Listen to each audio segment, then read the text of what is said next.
जालन्यातील हवामान आणि पर्जन्य मापनाबाबत अत्यंत धक्कादायक प्रकार उघडकीस आलाय। जिल्ह्यातील 49 स्वयंचलित हवामान केंद्रांपैकी तब्बल 40 केंद्रांमधील पर्जन्य मापक उपकरणांमध्ये एकच नव्हे तर तब्बल 4 वेळा छेडछाड करण्यात आल्याची माहिती जिल्हाधिकारी अशिमा मित्तल यांनी दिली आहे। प्रत्यक्षात पाऊस नसतानाही उपकरणांवर बर्फाचे तुकडे ठेवून आणि यंत्रांच्या रिंग तोडून पावसाच्या खोट्या नोंदी दाखवल्याचे निष्पन्न झाल्यानं खळबळ माजली आहे। जालन्यातील हवामान केंद्रात छेडछाड कशी झाली, शेतकऱ्यांची दिशाभूल का करण्यात आली आणि या प्रकरणात आतापर्यंत पोलीस तपासातून कोणत्या गोष्टी समोर आल्यात हे सगळं पुढच्या काही मिनिटात जाणून घेणार आहोत।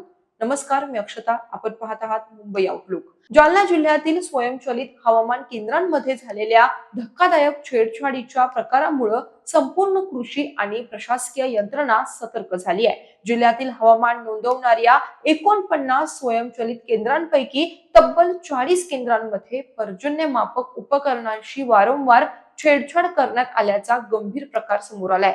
विशेष म्हणजे ही घटना एकदाच घडलेली नसून जवळपास 4 वेळा अशा प्रकारे उपकरणांमध्ये हस्तक्षेप करण्यात आल्याचं प्रशासनाच्या तपासातून स्पष्ट झालंय। या प्रकरणामुळे केवळ हवामान विभागाच्या नोंदींची विश्वासार्हता प्रश्नचिन्ह खाली आली नसून शेतकऱ्यांच्या शेती नियोजनावर आणि शासकीय यंत्रणांच्या निर्णय प्रक्रियेवरही त्याचे गंभीर परिणाम होण्याची शक्यता आहे। या संपूर्ण प्रकरणाची सुरुवात जिल्ह्यातील अनेक भागांमध्ये पाऊस न पडूनही हवामान केंद्राच्या नोंदींमध्ये लक्षणीय पर्जन्यमान दाखवले जात असल्याच्या तक्रारींमधून झाली। स्थानिक शेतकऱ्यांनी प्रत्यक्ष परिस्थिती आणि अधिकृत आकडेवारी यांमध्ये मोठी तफावत असल्याचं प्रशासनाच्या निदर्शनास आणून दिलं। काही गावांमध्ये जमिनी पूर्णपणे कोरड्या असताना हवामान विभागाच्या डिजिटल नोंदींमध्ये चांगल्या पावसाची नोंद झालेली दिसली। या विसंगतीमुळे शंका निर्माण झाल्यानंतर जिल्हा प्रशासनाने संबंधित हवामान केंद्रांची प्रत्यक्ष पाहणी आणि तांत्रिक तपासणी सुरू केली।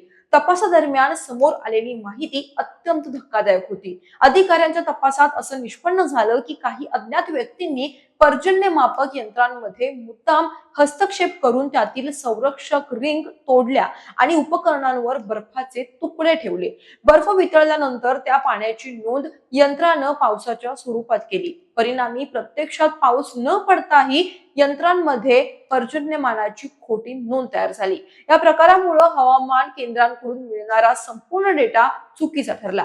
कृषी क्षेत्रात हवामानाच्या अचूक माहितीस अत्यंत महत्त्वाचं असल्यानं अशा प्रकारच्या बनावट नोंदींमुळे शेतकऱ्यांची दिशाभूल होण्याचा मोठा धोका निर्माण झालाय। जिल्हाधिकारी अशिमा मित्तल यांनी या प्रकाराची गंभीर दखल घेत स्पष्ट केलं की जिल्ह्यातील 49 हवामान केंद्रांपैकी तब्बल 40 केंद्रांमध्ये 4 वेळा छेडछाड झाल्याचं प्राथमिक तपासात समोर आलं। त्यांनी सांगितलं की या केंद्रांमधून मिळणाऱ्या पर्जन्य मापाच्या आकडेवारीवर शेतकऱ्यांचे पीक नियोजन, पेरणी, सिंचन, खत व्यवस्थापन तसेच विविध कृषी निर्णय अवलंबून असतात। त्यामुळे हवामान यंत्रणेमध्ये जाणून बुजून खोटी माहिती निर्माण करणं हा अत्यंत गंभीर स्वरूपाचा गुन्हा आहे। भविष्यात अशा प्रकारची घटना पुन्हा घडण्यास संबंधितांवर कठोर कारवाई करण्यात येईल असा इशाराही त्यांनी केलाय। हवामान केंद्रातून मिळणारा डेटा केवळ हवामानाचा अंदाज देण्यासाठी वापरला जात नाही तर त्याचा थेट परिणाम शासनाच्या विविध कृषी योजनांवरही होतो।